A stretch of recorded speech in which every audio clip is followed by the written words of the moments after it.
मी अमोल ढोबे.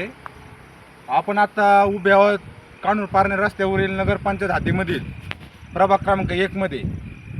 काल परवा एक 10-15 दिवसापूर्वी पारणे तालुक्याचे विद्यमान आमदार, जे लोकप्रिय नेते म्हणून सध्या लोकनेते म्हणून काम करतात, अशा आमदारांनी 1,75,00,000 रुपयांचं या ठिकाणी हायमॅक्स या ठिकाणी पारणेमध्ये दिले.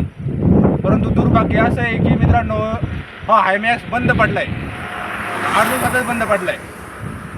या कामामध्ये इतका भ्रष्टाचार झाला आहे. या कामाची आपण RTIमध्ये माहितीसुद्धा मागितली होती. तर संपूर्ण हायमॅक्स आपण बघणार आहोत. जर 1,75,00,000ची लाईट आपण टाकतो आहोत, तर महिन्याभरामध्ये 10-15 लाईटी बंद पडतात. आणि अशा काही लाईटी या ठिकाणी बंद पडल्या आहेत.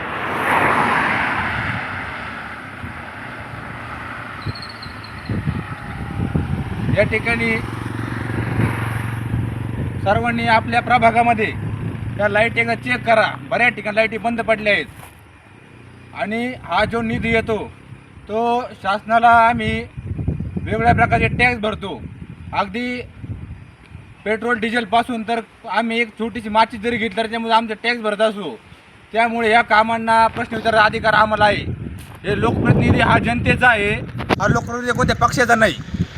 कुठलंही उद्घाटन करताना आम्ही सांगतो की त्या पक्षाचा निधी आहे. पहिली गोष्ट म्हणजे आमच्या पैशातून तयार झाले आहेत. जर कुठला लोकप्रतिनिधी मजा असेल ना, तर त्यांनी उद्घाटन केलं होते, मध्ये आम्ही निधी आणला, तर त्यांनी याचा प्रश्न उत्तर द्यावं. अशा प्रकारे बरेच घोटाळे या ठिकाणी बऱ्याच लाईटी झाले. आणि अशा तालुक्यामध्ये अनेक कामांसाठी काही ठिकाणी रोडच्या कामांच्यामध्ये घोटाळे हे आपण लवकर उघडीस करू. धन्यवाद.